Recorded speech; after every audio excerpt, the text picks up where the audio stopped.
Muy buenas noches con todos los presentes. Agradecer a Baruch, Centro de Capacitación Baruch del Perú, por la oportunidad brindada el día de hoy. Mi persona, al quien les hablo, es el licenciado Jonathan Pacheco Contreras, licenciado especialista en el área de emergencias y desastres, licenciado en enfermería y licenciado auditor. El día de hoy les voy a dar a conocer sobre las emergencias y desastres. Pero antes debemos saber qué es una emergencia. Una emergencia viene a ser todo evento o situación que va a afectar la vida o la salud de la persona o del paciente, en la cual nosotros tenemos que actuar de forma inmediata. Si nosotros no actuamos, el paciente puede fallecer. ¿Sí? Nosotros tenemos que saber en qué momento actuar. Hay que reconocer las emergencias, hay que reconocer lo que son los desastres. Por favor, podrían desactivar su micrófono. Muchas gracias. Buenas noches. Ahora les voy a hablar sobre lo que son los tipos de emergencia. Tenemos tres tipos de emergencia.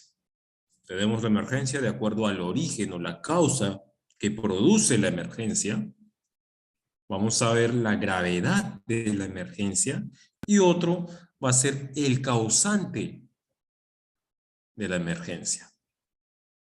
¿Ya? Esos son los tres tipos de emergencia, dentro de las cuales tenemos ahí las emergencias de acuerdo a su origen.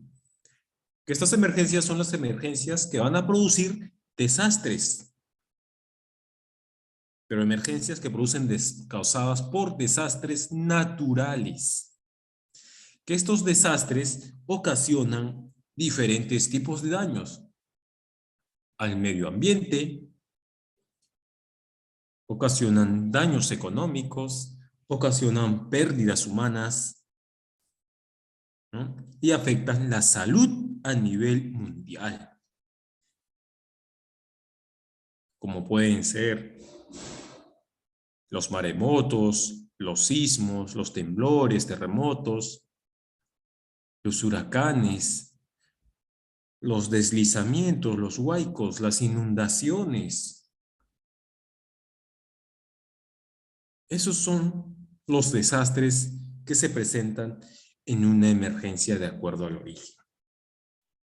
Afectan mucho a la salud ¿de quién? De la población mundial. Tenemos una emergencia general.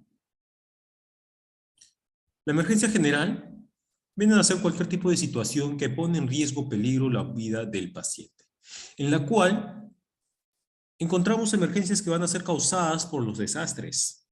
Como les dije, pasa un temblor, un terremoto, donde hay destrucción total, hay daños, causan daños a la vida de la persona, a la salud de la persona, donde ahí se va a tener que atender diferentes tipos de emergencia. Vamos a ver fracturas, vamos a ver lo que son pacientes con aplastamientos, vamos a ver pacientes asfixiados, diferentes tipos de accidentes que vamos a ver en estos tipos de emergencia. Y que todos ellos se van a presentar en cualquier momento. Y ahí es donde nosotros los profesionales de la salud intervenimos. Brindamos y prestamos lo que es la ayuda y el rescate a todos ellos. Siempre realizando lo que es la valoración de su estado de salud. Todo el tiempo tenemos que valorar el estado de salud del paciente, en todo momento.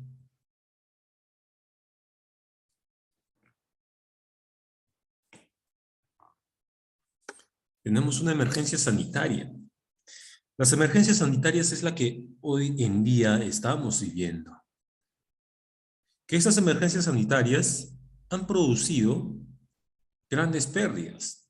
Pérdidas humanas, pérdidas económicas. Es un gran daño a la salud. Como por ejemplo una emergencia sanitaria, el COVID, el ébola, la influenza, en la cual hoy en día estamos viviendo lo que es el COVID. Estamos en estado de emergencia y aún seguimos, que aún todavía no ha sido levantado el estado de emergencia. ¿Qué esto hace? Aún más vulnerable a toda la población.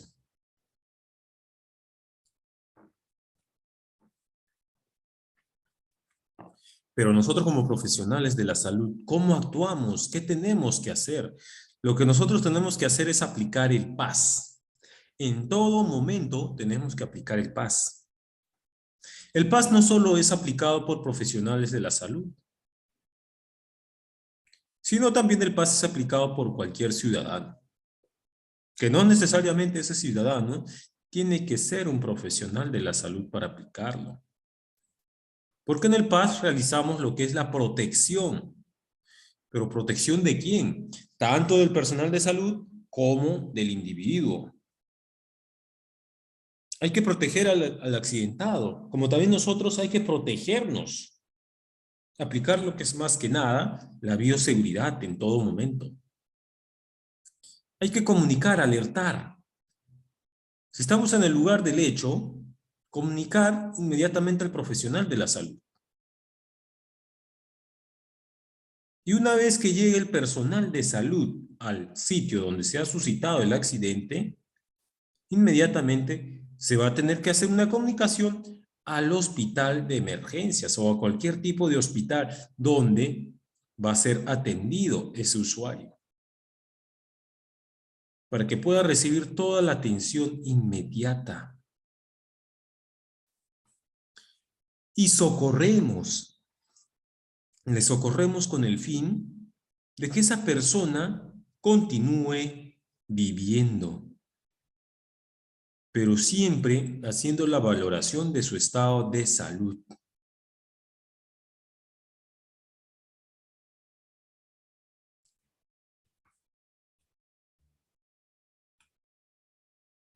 Ahora les voy a hablar sobre lo que es una emergencia en los atragantamientos y cómo también es el OVA-C.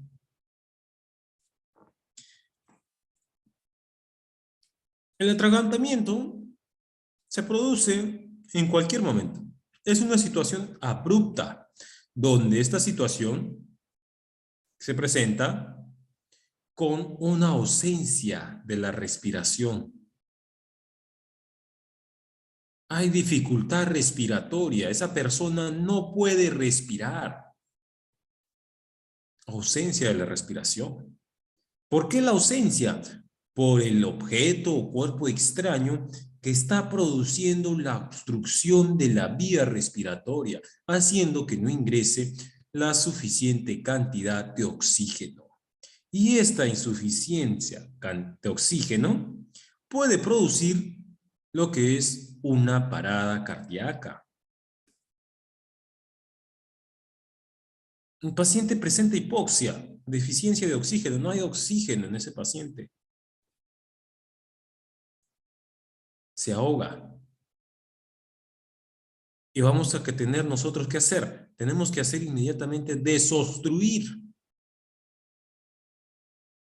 Tratar de sacar ese material o cuerpo extraño que está produciendo la hipoxia o la ausencia de oxígeno. Eso es lo que hay que hacer.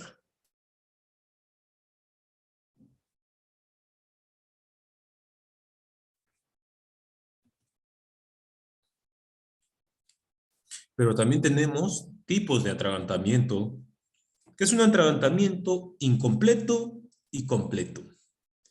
Por ejemplo, en un atragantamiento incompleto, en este atragantamiento incompleto, el paciente puede respirar, pero con dificultad. Puede hablar, pero con dificultad. ¿Por qué se produce eso? Porque la vía respiratoria no ha sido obstruida por completo. Todavía no fue obstruida por completo.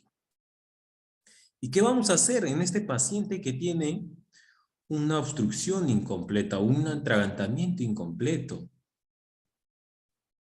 Lo que tenemos que hacer es a este paciente animarle a que siga tosiendo. Porque el paciente tiene que toser enérgicamente, bruscamente. Porque al toser así, de esa manera, se va a poder desobstruir la vía respiratoria. Se puede presentar este atragantamiento incompleto con un grano de arroz. El paciente se puede haber tragado lo que es, o se pudo haber aspirado su propia secreción, su propia saliva. Le animamos al paciente a que siga tosiendo con más fuerza, porque de esa manera va a poder respirar. De esa manera, su saturación va a seguir aumentando y no se va a presentar un paro cardíaco. Y ya no vamos a requerir hacer lo que es la reanimación cardiopulmonar.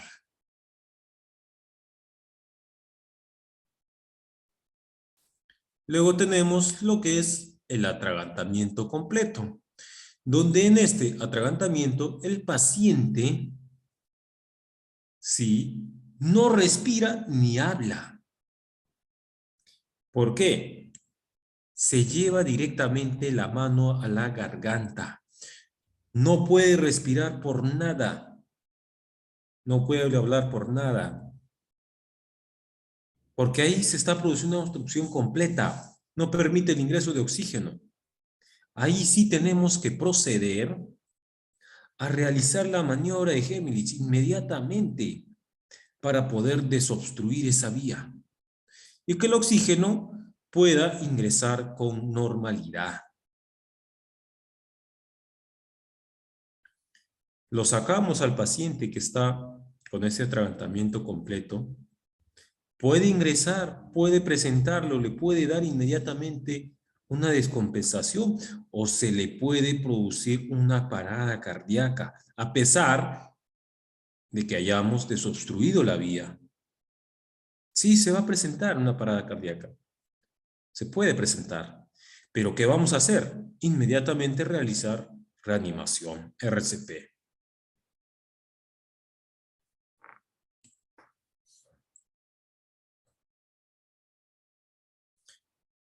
¿Cómo podemos prevenirlo? Lo podemos prevenir de diferentes maneras. El atragantamiento, tanto en los niños como en los adultos. En el caso de los niños, hay que vigilar a los niños. Vigilémosle, observémosle. El niño, por ejemplo, cuando está consumiendo sus alimentos, ¿qué hace el niño?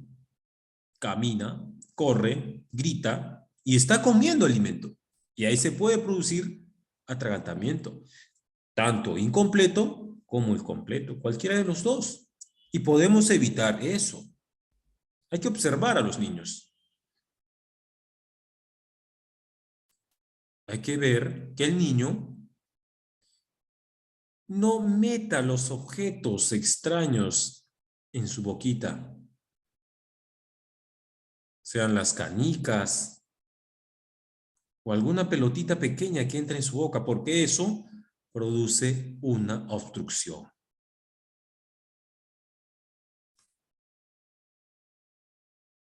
Y en adultos, en el caso de los adultos, de la misma manera que los niños, hay que evitar que el adulto consuma alimentos y a la vez se ría o hable. Y que consuma sus alimentos y los mastique bien masticados.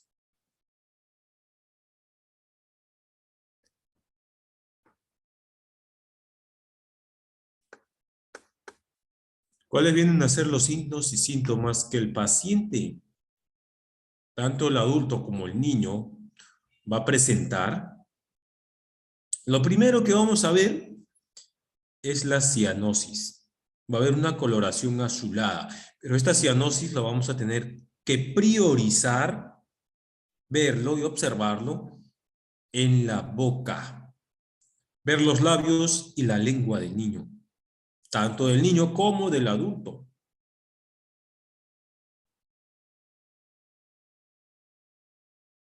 Ahí vamos a ver. Se pone azul, el niño se está obstruyendo. Necesita inmediatamente hacerlo, maniobra de Heimlich. La maniobra se puede hacer tanto en niños como en adultos. Pero la cianosis se puede presentar en distintos factores. No necesariamente tiene que ser por atragantamiento, puede ser por una asfixia. Puede ser un ahogamiento.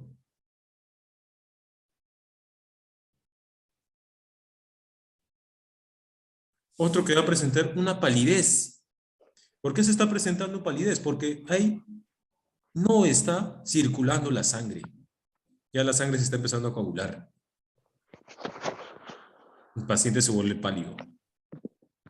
Pasada la cianosis empieza a volverse pálido.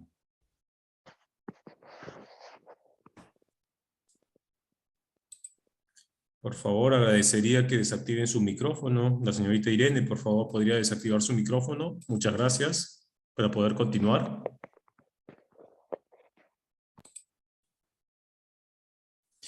¿Qué más? El paciente con atragantamiento va a empezar a eliminar lo que son los esputos.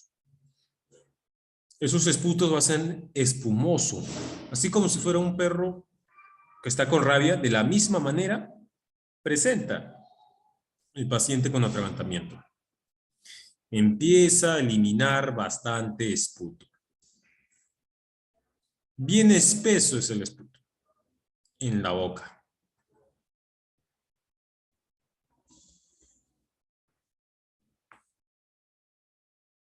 La cual ese esputo, hay que tener mucho cuidado, que puede el paciente volver a recaer. Lo desobstruimos la vía respiratoria, puede inmediatamente volver a recaer. ¿Por qué?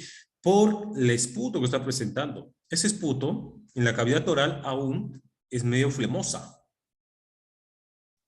Se puede atragantar también ya con eso.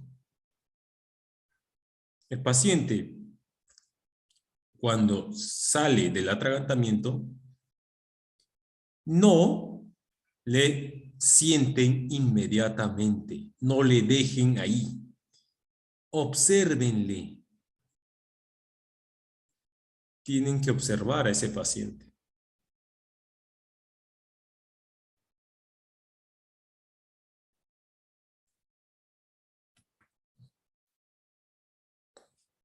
La maniobra de Heimlich.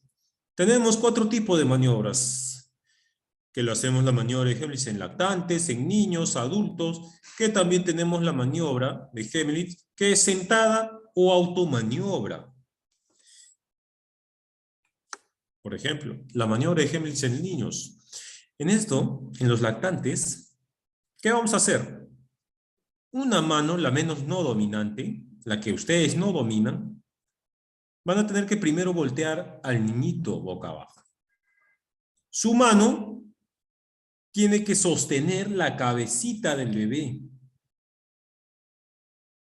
en todo momento. Como ven en la primera imagen, lo voltean y la mano no dominante sostiene la cabecita del bebé. Luego, con la otra mano dominante, ¿qué van a tener que hacer? Van a tener que dar 5 palmaditas.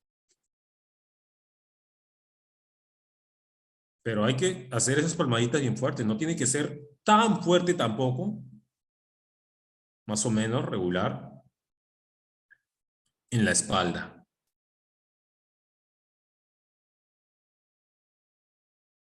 ¿Y dónde van a hacer esa palmadita? En el omóplato. Entre los 2 omóplatos. En esa dirección, en la espaldita del bebé. Posterior a eso, si el objeto que se ha atragantado o que ha llevado el bebé no se obstruye, no sale, ¿qué más vamos a hacer? Volteamos al niño y vamos a trazar una línea imaginaria. ¿En dónde? Entre las 2 tetillas del bebé. ¿Y qué vamos a hacer? Con 2 dedos de la mano dominante, van a aplicar ustedes 5 compresiones en su pechito. De esa manera se va a poder desobstruir. Si no sigue, no sale aún, vamos a tener que alternar 5 palmaditas en la espalda, 5 compresiones en el pecho, hasta que salga ese cuerpo extraño. Una vez que hayamos escuchado al niño que llora, respira, nos detenemos, ya no lo hacemos. Y en el caso de los niños, nosotros vamos a decirle al niño que lo vamos a ayudar. Eso hay que hacerlo. Vamos a decir al niño que lo vamos a ayudar. ¿Sí? Todo el tiempo, sea cualquier paciente, sea un niño, un adulto, digámosle que le vamos a ayudar. Pero excepto en el lactante, no le vamos a decir que le vamos a ayudar. Porque el niño, el lactante, no sabe lo que decimos. Posterior a eso, nosotros nos vamos a arrodillar y nos vamos a colocar por detrás del paciente, del niño. Y vamos a tener que colocar o agarrar, hacer un puño con la mano dominante. Vamos a tenerlo que colocar. El pulgar, levemente lo vamos a colocar por encima del ombligo. Y con la otra mano menos dominante, vamos a cubrir ese puño para poder realizar las compresiones. La que va a hacer la compresión es el puño, no la mano que va a colocarse sobre el puño. Y vamos a tener que hacer la compresión de arriba hacia adentro. Adentro hacia arriba, perdón, ¿no? De adentro hacia arriba. Esa es la manera de hacer. Puede ser que en la primera o en la segunda y en la tercera salga el cuerpo extraño. Y una vez que vemos que ya salió, vamos a ver al niño inmediatamente que llora o respira. Si llora es porque el niño tiene temor, miedo, el suspenso que ha vivido. Continuamos con el niño. Le admiramos, le observamos. Nunca lo dejen al niño aún. Obsérvenlo, porque puede volver a presentarse nuevamente esta obstrucción de la vía respiratoria. Pero ya no va a ser por un tratamiento, sino se puede presentar una parada cardiorrespiratoria en el paciente.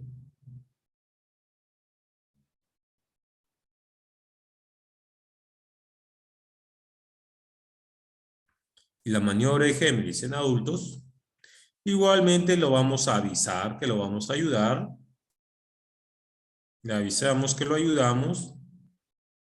Nos colocamos por detrás del adulto. Nos colocamos por detrás de ellos. De la misma manera colocamos un puño, pero este puño tiene que estar bien cerrado. Vamos a colocar el puño 4 dedos por arriba del ombligo. Porque a 4 dedos máximo, por norma puede ser un cálculo de 5 a 10 centímetros, el dedo, perdónenlo, le está ubicado el estómago. 5 a 10 centímetros es la distancia que está ubicado el estómago del ombligo.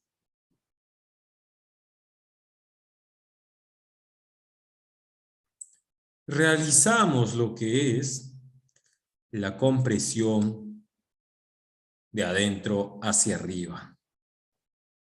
Y una vez que vemos que se expulsó el cuerpo extraño, sentamos al paciente y lo observamos. ¿Y cuál viene a ser la maniobra o la automaniobra, sentada o automaniobra? El paciente puede ser que esté solo, la persona esté sola y se esté presentando el atragantamiento. ¿Qué vamos a hacer? El paciente o esa persona, hay una silla donde él está. va a colocar su abdomen sobre esa silla, como ven en la imagen. Y él mismo, sujetándose de donde uno se sienta, de la base, va a sujetarse y va a impulsar su peso hacia el suelo.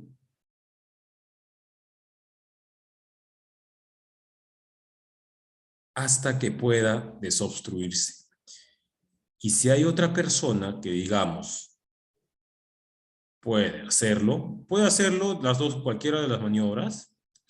Si la persona está sentada, inmediatamente uno se pone por detrás, pero ahí, como ven, sentada, la silla está ahí, no se mueve. La silla lo va a usar de soporte. ¿Sí? Y realiza la compresión de adentro hacia arriba.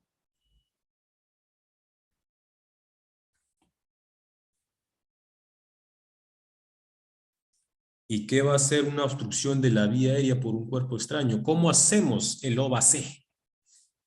Que el OVA-C es la obstrucción de la vía aérea por algún cuerpo extraño. Tenemos que ver principalmente, identificar el material o el objeto que está produciendo la obstrucción. Que puede ser obstrucción parcial, como también tenemos la obstrucción severa o total.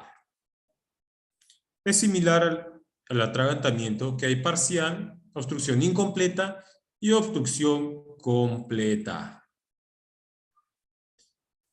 En la parcial tenemos lo que son los signos y síntomas y vamos a ver cómo vamos a actuar.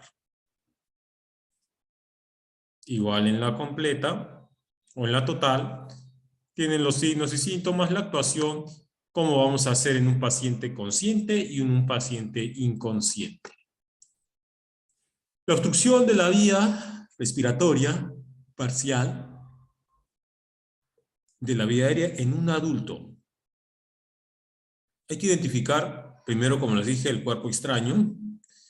Luego de eso, vemos al paciente. Si el paciente está presentando los signos de una respiración efectiva, tos o estridor, ¿qué vamos a hacer? La acción inmediata, vamos a continuar animándole a que siga respirando, a que siga tosiendo, perdón, que siga tosiendo. No a respirar. Hay que indicarle o animarle que siga tosiendo. En todo momento, que siga tosiendo. Posterior a que se haya eliminado el cuerpo extraño, el paciente,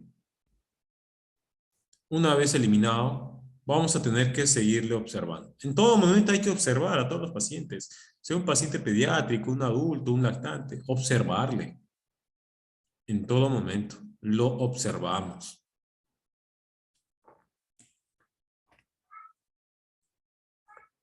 Y en el caso de una obstrucción total, el paciente va a presentar lo que es la disnea, tos y posible cianosis.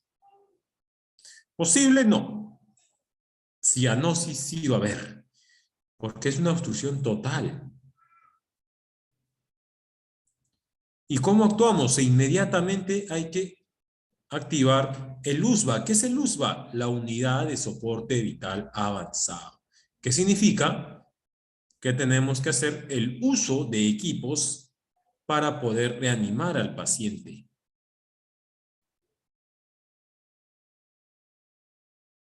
Eso es lo que hay que hacer. Posterior a eso, una vez identificado el material, desobstruimos, valoramos el estado de conciencia del paciente o su valoración del estado de salud en todo momento.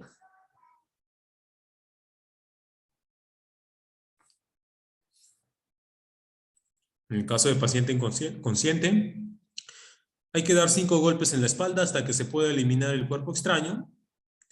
Si no se consigue desobstruir la vía aérea, ¿qué vamos a hacer? Inmediatamente realizar la maniobra de Heimlich. Y si la obstrucción persiste, hay que alternar 5 golpes en la espalda con 5 compresiones abdominales. la compresión abdominal, que es la maniobra de Heimlich, y muy aparte lo que es los golpes en la espalda, palmadas en la espalda. De esas dos maneras se va a poder hacer el eliminado del material o del cuerpo extraño.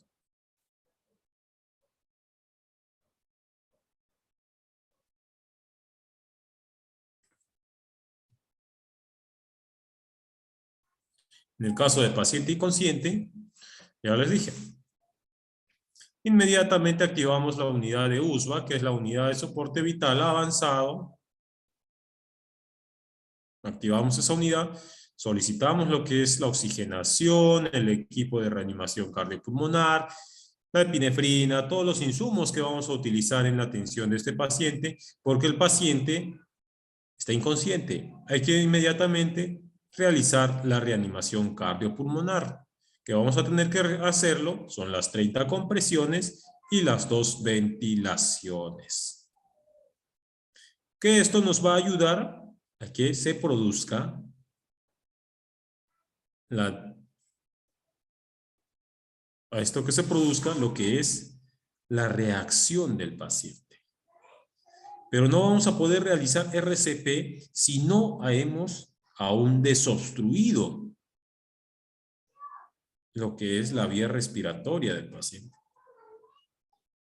Tenemos que desobstruir al paciente la vía respiratoria.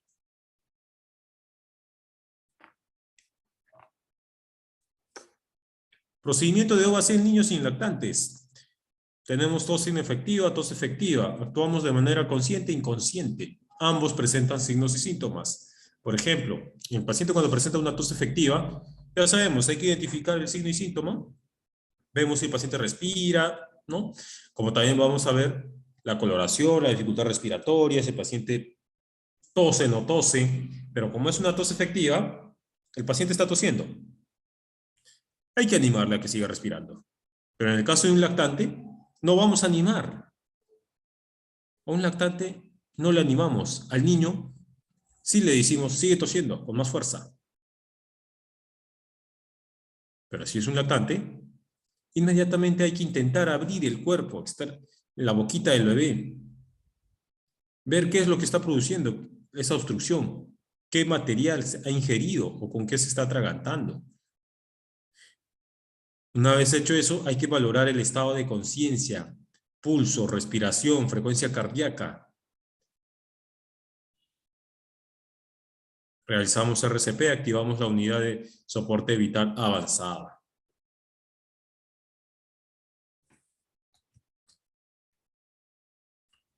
Y cuando hay una tos inefectiva, vemos que el paciente presenta disnea, dificultad respiratoria, estridor, tos, cianosis, porque el paciente no está tosiendo, no ingresa oxígeno como debe de ser. Así que necesita actuación inmediata, atención de primeros auxilios. Pero esta actuación lo vamos a hacer en base a la valoración del estado de conciencia del paciente, cómo está.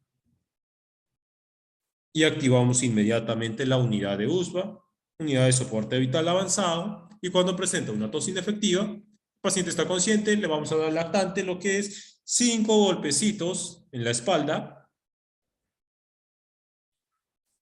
y 5 compresiones en el tórax. Y si es un niño, nos colocamos en la parte de atrás del niño, en la parte detrás del niño, realizamos las compresiones de adentro hacia arriba. ¿Sí? Ahora les voy a hablar sobre lo que es el síndrome coronario agudo. ¿Cómo actuamos sobre cuando un paciente presenta un síndrome coronario agudo? Pero para ello ustedes necesitan saber qué es el síndrome coronario agudo.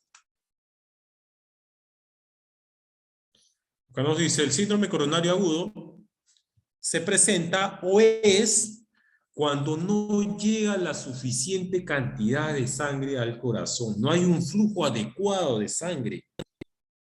Que una de estas causas o unas afecciones que va a presentar va a ser por la falta de sangre un ataque cardíaco. un infarto de miocardio posterior a un paro cardíaco. ¿Y cuándo se puede presentar este síndrome agudo coronario? Cuando hay muerte celular. ¿Pero dónde muerte celular? En el corazón. Que significa que hay destrucción del tejido muscular cardíaco.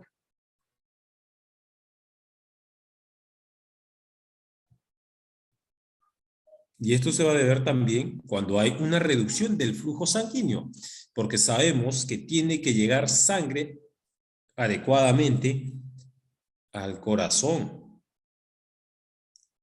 Que el corazón va a ser el principal de bombear sangre.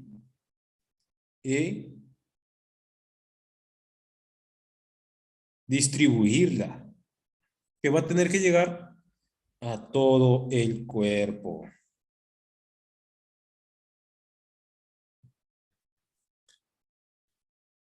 Mira, cuando por ejemplo hay una muerte celular cardíaca o muerte muscular cardíaca o del tejido cardíaco, esos pacientes con infarto agudo de miocardio o síndrome agudo de miocardio, ellos son propensos a seguir presentando constantemente los ataques cardíacos y posterior a una parada cardíaca, la cual este ataque cardíaco se va a dividir en tipos, va a presentarse por etapas.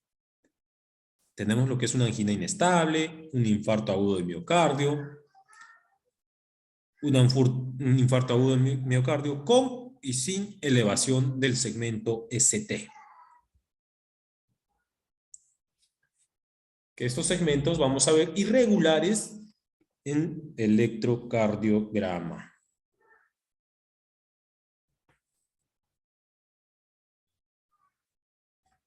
¿Cuál es la finalidad de que ustedes sepan sobre el síndrome coronario agudo? La finalidad es que nosotros podamos contribuir en mejorar la calidad de vida y de salud del paciente detectado con esta patología. Porque a nivel mundial, aquí les puse 3 lugares donde se produce mayor incremento. Tenemos en los Estados Unidos que se produce un 7.8% de muertes a causa de este síndrome agudo coronario. En Europa, un porcentaje de 5.6% y en el caso del Perú, 7.4%. ¿Y esto por qué se va a deber? Por los estilos de vida que llevan. Esa es una de las causas.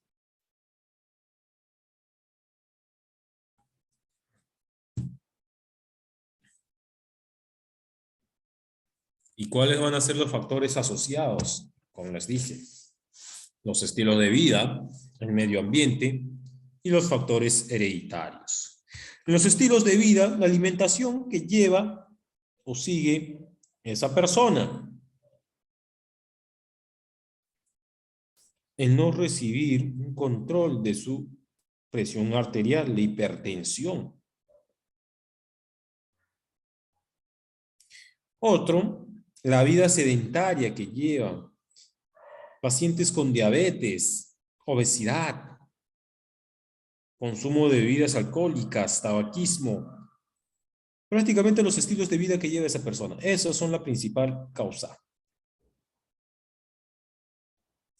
Y en el factor hereditario va a ser porque el paciente tiene una edad avanzada, antecedentes familiares que han tenido o que tienen de esta patología.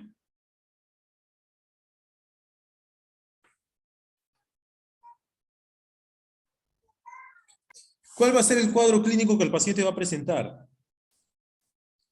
El cuadro clínico que el paciente presenta cuando es diagnosticado con síndrome agudo coronario es dificultad. Lo primordial es un dolor torácico, pero ese dolor torácico es una angina de pecho.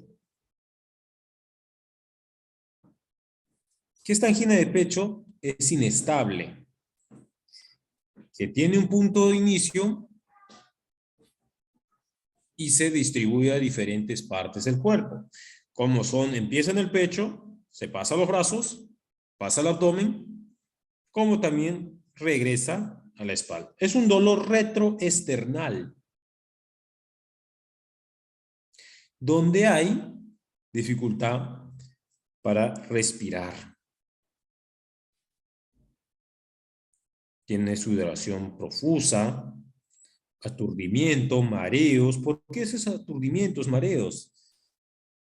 Porque cuando hay un dolor a nivel cardíaco del corazón, ya nos está avisando que se puede producir un ataque.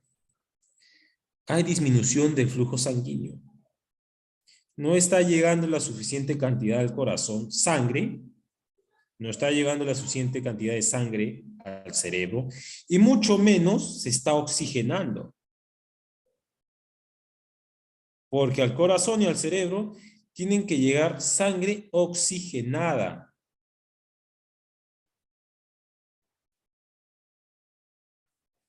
Eso es lo que hay que hacer. Tiene que llegar sangre oxigenada y por eso está presentando el paciente los mareos o los desmayos. La fatiga inusual.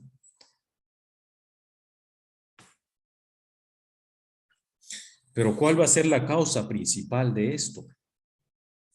El paciente con síndrome coronario. Las causas ya les dije. Pero ¿cuál va a producir la causa de que se produzca este síndrome coronario? Como les dije, el paciente no está llegando suficientemente la cantidad de sangre al corazón. Como no está llegando, ¿y por qué se debe que no llegue la suficiente cantidad de sangre? Porque en las venas o en las arterias coronarias, como también, principalmente esto se va a ver en la arteria coronaria del corazón. Al corazón tiene que llegar sangre oxigenada. Sangre. Como hay una disminución del flujo, no está llegando sangre al corazón, la cantidad que debe llegar, se va a deber porque en las arterias coronarias del corazón está acumulado de una gran cantidad de placa. O sea, esa placa es grasa. Esta es una arteria. Es como una vena, un tubito, que ese tubito se está llenando de pura grasa. Que esa grasa forma una placa dura, se endurece, haciendo que este tubito reduzca de tamaño y hace que ya no pase la cantidad, o sea, ya no llene este tubo, porque este tubito está siendo ocupado una parte ya por la placa. Por lo tanto, como está siendo ocupada, ya la cantidad de flujo disminuye. No está llegando, como acá, mira, ¿ve?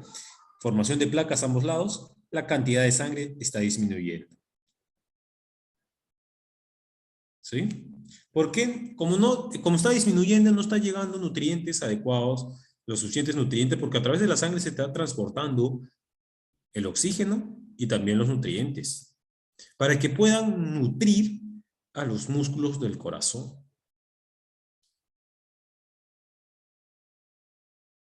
Como no llega, se produce el síndrome agudo coronario posterior a un ataque y posterior a un paro cardíaco o un infarto.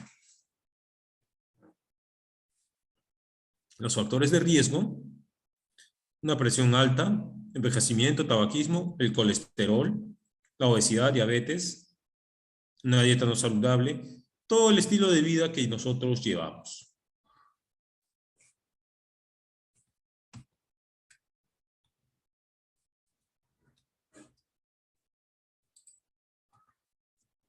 El diagnóstico nos vamos a basar en 3 puntos. Uno, hay que realizarle o hay que revisar lo que es la historia clínica. En la historia clínica vamos a encontrar todo el historial del paciente, antecedentes personales, antecedentes familiares. En los antecedentes familiares vamos a ver los estilos de vida, la enfermedad que tiene esa persona. En los antecedentes familiares, todo lo referente a su familia, tanto padre y madre. ¿Qué más vamos a pedir al paciente para poder diagnosticar? Otro, ya les he dicho, la historia clínica. A través de ello podemos diagnosticar.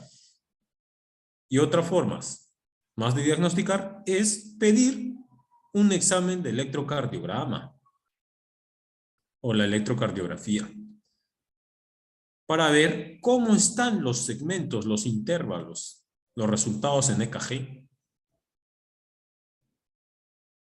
Si vemos alguna irregularidad ahí. Luego hay que pedir pruebas de sangre, sobre todo enzimáticas, como son triglicéridos, colesterol, todo ello. Y el tratamiento que damos a un paciente con síndrome coronario agudo, el tratamiento inicial, lo principal que van a hacer cuando un paciente venga al servicio de emergencia, lo primero que ustedes van a tener que hacer es monitorear los signos vitales de ese paciente. Canalizar una vía periférica. Eso es lo que tienen que hacer. Canalicen la vía periférica primero. Y comenzar inmediatamente con el tratamiento que es el AS, es ácido acetil salicílico, que le vamos a dar de 162 a 300 miligramos por vía oral. Como también podemos darle la nitroglicerina sublingual de 0.4 miligramos cada 5 minutos. Que eso va a hacer a que el coágulo o la placa que se está formando pueda deshacerse. Y el cloruro mórfico nos va a ayudar más rápido. Y posterior a eso, una vez estabilizado el paciente con eso, buscamos un monitor para monitorear los signos vitales del paciente, pero en especial vamos a monitorear lo que es la frecuencia cardíaca, el ritmo cardíaco del corazón, porque en un síndrome coronario agudo lo que se ve afectado es el corazón, y para poder identificarlo más rápido es hacer un control de la frecuencia cardíaca. ¿Qué más vamos a pedir? Vamos a darle tratamientos. ¿Qué tipo de tratamiento? Antiplaquetaria, terapia de anticoagulantes, administrarle los diferentes tipos de anticoagulantes, una terapia trombótica, que esta terapia trombótica consiste en drenar el trombo y extraer las placas. Esas placas van a formar un trombo, haciendo que se reduzca el flujo sanguíneo. Y como se está reduciendo el flujo sanguíneo, se está reduciendo el flujo sanguíneo por las placas que están ahí. Se obstruye totalmente, la sangre que tenía que llegar al corazón ya no llega y se va a producir un coágulo. ¿Y qué vamos a tener que hacer? Administrar anticoagulantes. Hay que hacer un control glicémico de esa persona. Monitoreo cardíaco. No sé si hasta ahí tengan alguna pregunta, alguna duda.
Bueno, parece que no hay más preguntas. Vamos a continuar.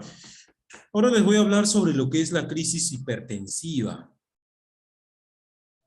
Las crisis hipertensivas son cuando el paciente presenta una hipertensión muy elevada. Es casi similar a la hipertensión. La hipertensión es la elevación de la presión arterial, pero una crisis hipertensiva se hace más en momentos abruptos, cualquier rato, que consiste en que la presión arterial o la tensión arterial se eleva, que llega hasta 210, 240, mayor de 210 milímetros de mercurio, puede llegar hasta 240, 250, que esa va a ser la presión sistólica. Y la presión diastólica va a llegar de 120 para arriba. Cuando vemos que hay una elevación de la presión sistólica y diastólica por encima de 210 a 120 milímetros de mercurio, el paciente está presentando una crisis hipertensiva. Pero esta crisis hipertensiva tenemos que clasificarlo. ¿Sí? Vamos a clasificar la crisis hipertensiva. Y tenemos 3 clasificaciones. Tenemos la crisis hipertensiva, urgencia hipertensiva, emergencia hipertensiva y las falsas urgencias hipertensivas. La urgencia hipertensiva, por ejemplo, aquí nos dice que elevación de la presión arterial en ausencia de lesión de órganos. Cuando la presión arterial se eleva, no hay daño de los órganos como son el cerebro, el corazón, el riñón. No recibe daño. Solo la presión arterial se eleva. Pero cuando vemos que hay una emergencia hipertensiva, sí ya es una crisis. Ahí sí hay daño. Por eso no sé si ustedes han visto pacientes que, por ejemplo, tienen una hipertensión bien alta, subió la presión de un momento a otro. En algunos casos se les pone el ojo morado, como si le hubieran pegado. Toda la parte blanca del ojo está morada o negra. ¿Por qué se debe eso? Porque se ha producido daño neurológico. Ha habido una hemorragia en el cerebro, la vena se ha reventado. Ha producido un infarto cerebral ahí. Y por eso que ha salido la sangre a través del ojo. Y que vemos ahí, el ojito del paciente está morado. ¿Y por qué se debe? Por una hemorragia intracraneal. Un infarto cerebral.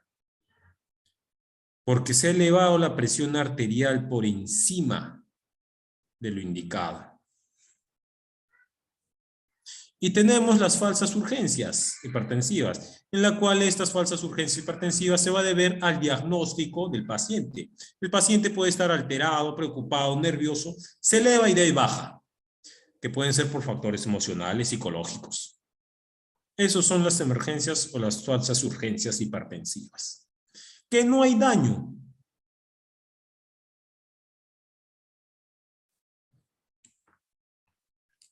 ¿Y cuál va a ser la fisiopatología?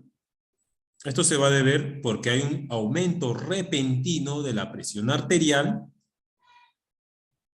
que se produce en todas las personas. Nuestro organismo libera sustancias y estas sustancias se elevan, como es la angiotensina 2, la noradrenalina y la hormona antidiurética. Estas 3 sustancias se elevan y producen la crisis hipertensiva. Cuando hay una elevación de la noradrenalina, ¿qué va a hacer? Se va a producir un infarto cerebral. Por eso que el paciente tiene el ojito morado. Y cuando hay elevación de la hormona antidiurética, el paciente se eleva su presión arterial, su presión está elevada, bastante bien elevada, y está a punto de presentar un infarto cerebral, como también un infarto de corazón.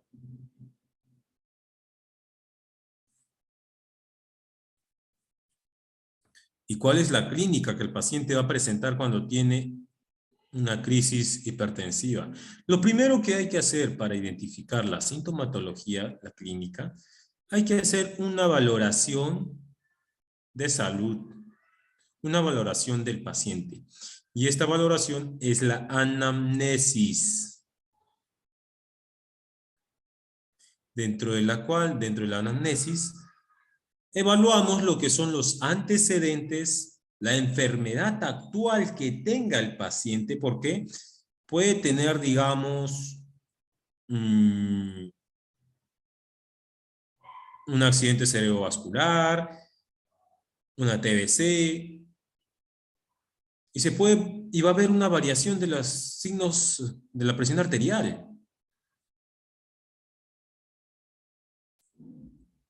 ¿No? Eso es, por ejemplo, por eso ustedes tienen que darse cuenta que los signos vitales del paciente pueden variar por diferentes causas. Uno, el lugar donde él se encuentre, el cambio de clima, por ejemplo. Otro, los alimentos. Si ustedes le dan a un paciente, antes de darle su alimento, han controlado todos sus signos vitales, está entre los valores normales. Y cuando ustedes le dan de comer, apenas terminó de comer, le controlaron sus signos vitales, va a haber una alteración de los signos vitales. Hay que hacer una exploración física al paciente. Hay que hacer la exploración abdominal. Hay que hacer prácticamente un examen físico céfalo-caudal. ¿Y cómo se pueden presentar lo que son las emergencias hipertensivas? Se pueden presentar de diferentes formas.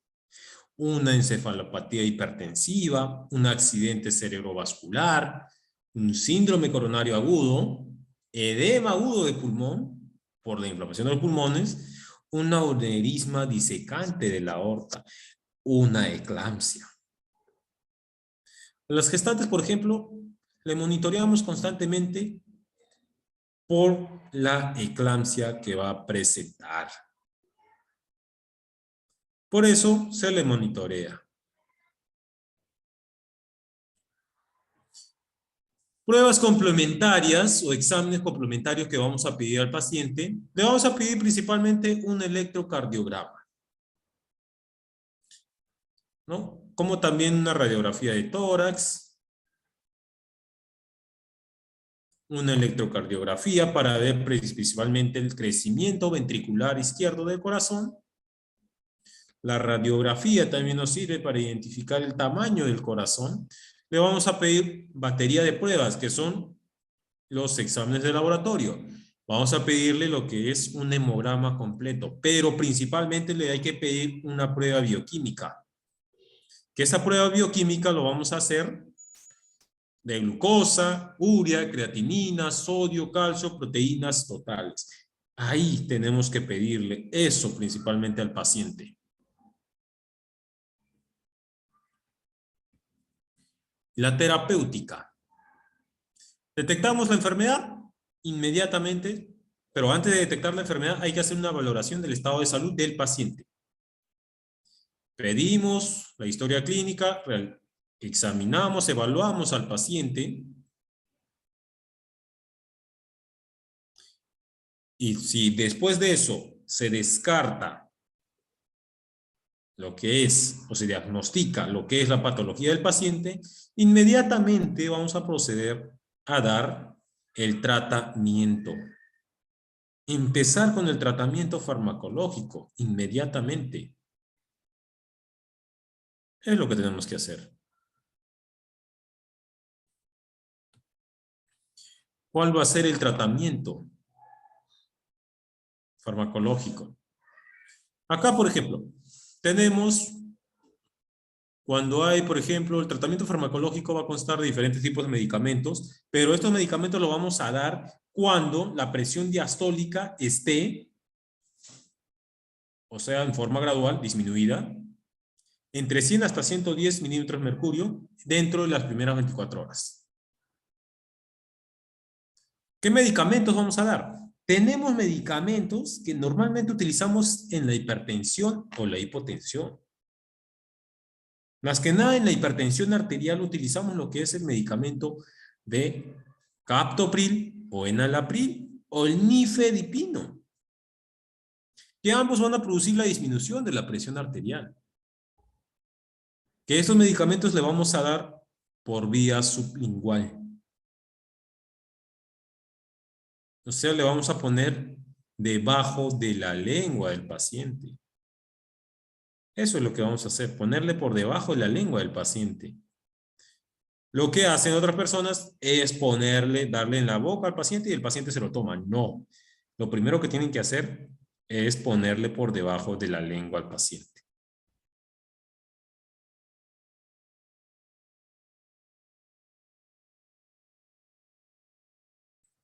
Luego podemos también administrar lo que es la furosemida por vía intravenosa de 20 miligramos. Diluido en 20 cc o 50 o 100 cc de cloruro de sodio. La forma más rápida en 20 cc de cloruro de sodio. Administrado, pero por una vía periférica. El paciente tiene que tener vía periférica.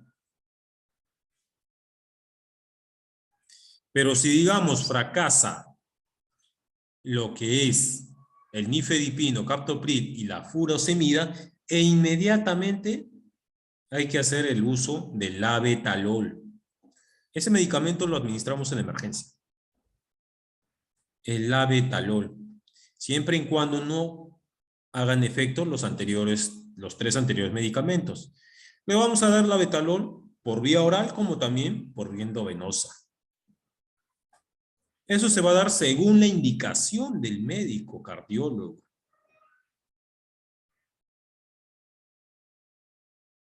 ¿Ya? Tenemos ahí diferentes tipos de medicamentos. Nifedipino, captopril, furosemida, clindamicina, la clonidina, el labetalol. Esos son los medicamentos más usados. Pero recuerden, el labetalol y la clonidina son sí o sí bien controlados por el médico cardiólogo. El tratamiento farmacológico en una crisis hipertensiva, una emergencia hipertensiva. Lo primero que hay que hacer es monitorear la presión arterial del paciente. Canalicemos una vía periférica lo más rápido posible a ese paciente. Eso es lo que hay que hacer lo más rápido posible. Pero hay que tener siempre en cuenta que los fármacos que nosotros elegimos van a actuar de diferente manera en cada persona. Hay que ver lo que es, en una parte, el proceso LATME. El proceso LATME consta de la liberación, absorción, distribución, metabolismo y eliminación. LATME. LADMA. LATME. Ese proceso hay que verificar primero. Cómo se libera el medicamento, cómo se absorbe, cómo se distribuye, cómo va a ser metabolizado por el organismo y cómo va a ser eliminado. Cuando se da un tratamiento adecuado en una crisis hipertensiva, podemos disminuir o prevenir estos casos. Una encefalopatía hipertensiva, una ACV, un síndrome coronario, un edema pulmonar, un aneurisma disecante de la aorta, una eclampsia, un fallo renal. Cuando se actúa a tiempo y se empieza a dar el tratamiento adecuado, vamos a prevenir todo esto. Eso sería todo. No sé si tengan alguna pregunta, alguna duda.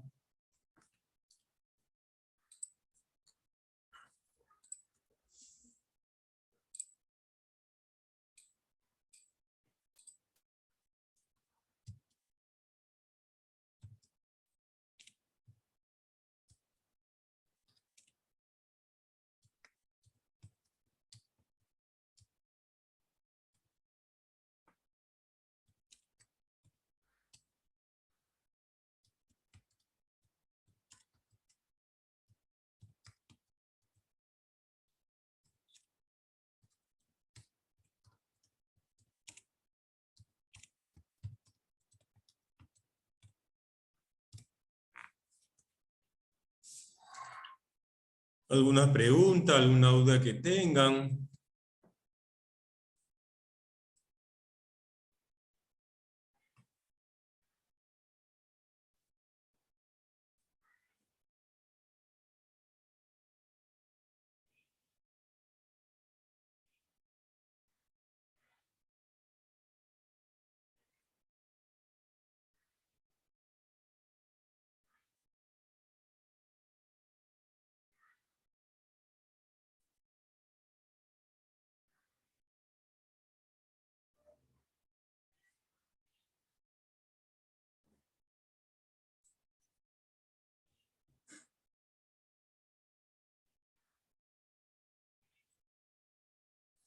Bueno, en vista de que no hay más preguntas, agradecer a la empresa Baruch. A ver, acá hay una pregunta.